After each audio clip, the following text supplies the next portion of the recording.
Hello everyone, this is Ashna Jan from Acropolis Institute of Technology and Research, and our today's presentation is on the topic Hive, a data warehouse system. So let's begin. First of all, what is Hive? So Hive is a distributed fault-tolerant data warehouse system. So what is a data warehouse? Data warehouse is usually a large space where data is kept for the purpose of analysis. And Hive is that data warehouse system. So it's a central store of information, we can say. Hive allows users to read, write and manage petabytes of data using SQL. Next, the relation between Hive and Hadoop. So it's a very good thing, it's a very attractive thing that Hive is built on the top of Apache Hadoop. So Hadoop is an open source framework which is used to store petabytes of data and process large data sets. So Hadoop is basically a library in itself which is designed to detect and handle failures at the application layer. So Hive is closely related and integrated with Hadoop and is designed to work quickly on petabytes of data. Next is the uniqueness of Hive. So it's a very common misconception that Hive is a database because we usually say that Hive is a data warehouse. So we mean it to be a storage element. But Hive is not a database. Hive is a query engine because Hive do not have its own space to store the data, and it uses Hadoop distributed file system to store the data. And Hive is the abstraction of MapReduce because Hive uses MapReduce algorithms and MapReduce system for processing. So Hive runs on engine MapReduce. So Hive internally use MapReduce. Next is the working of Hive. So as we say that Hive is the abstraction of MapReduce, Hive runs on engine of MapReduce. So Hive internally use MapReduce. So instead of Java, we are using SQL here. What happens when we study traditional relational database, we use SQL queries, and non-programmers are very attracted to these SQL queries. So Hive was created to allow non-programmers familiar with SQL.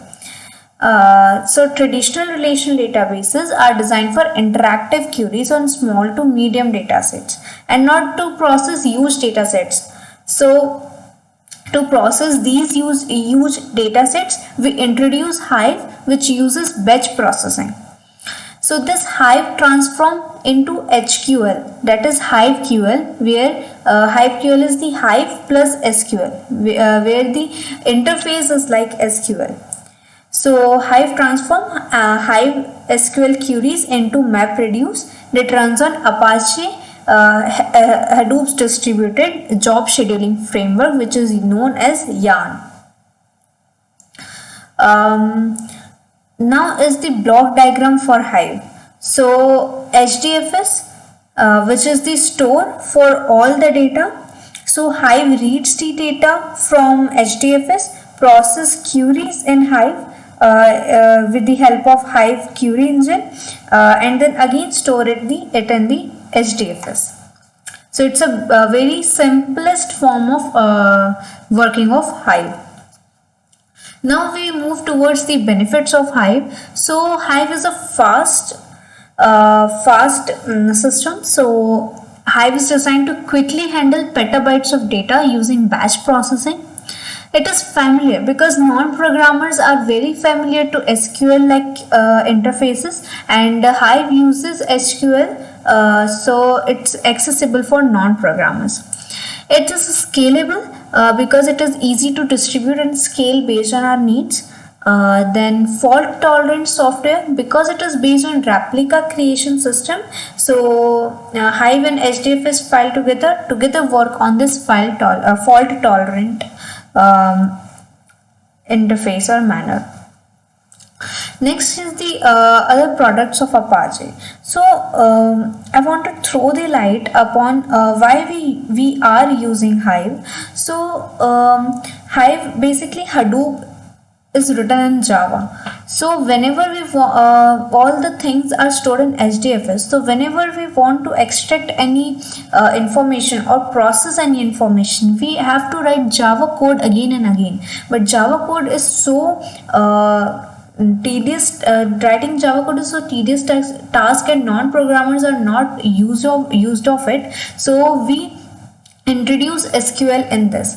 So Apache Hive is a SQL product, but we can also take advantage of NoSQL formats, because NoSQL has their own advantages. So Apache also releases Apache HBase, which is a non-SQL distributed database, which is strictly consistent and which processes real-time data. So it is a real-time processing, and Apache Hive is a batch time processing. Apache HBase is a schema-free system, but in Apache Hive, because it is a SQL-like system, SQL-like distributed database, it is a schema. It has a schema. Apache HBase supports only unstructured data only, but Apache Hive supports both structured as well as non-structured data. So the user defines mapping of data fields to Java supported data types.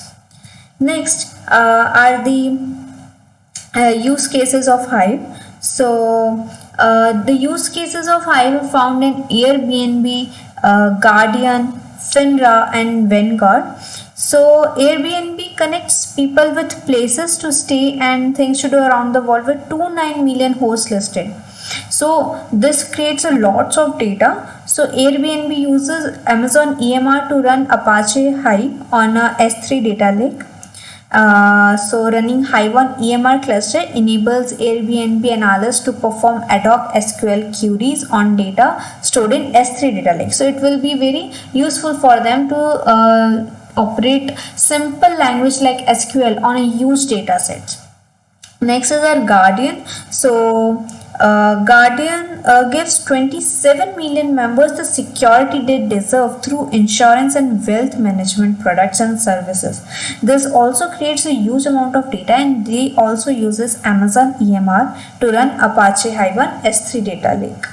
Next is our FINRA. FINRA stands for Financial Industry Regulator Authority, and it's the largest independent security regulator in United States, and monitors and regulates financial tradings practices. So it also uses Amazon EMR and run Apache Hive on S3 data lake. Then Vanguard is an American registered investment advisor, and it's the largest providers of mutual funds and second largest providers of exchange traded funds. So this the huge amount of data are tackled through Apache Hive on S3 data lake. So Vanguard also uses Amazon EMR to run Apache Hive on S3 data lake.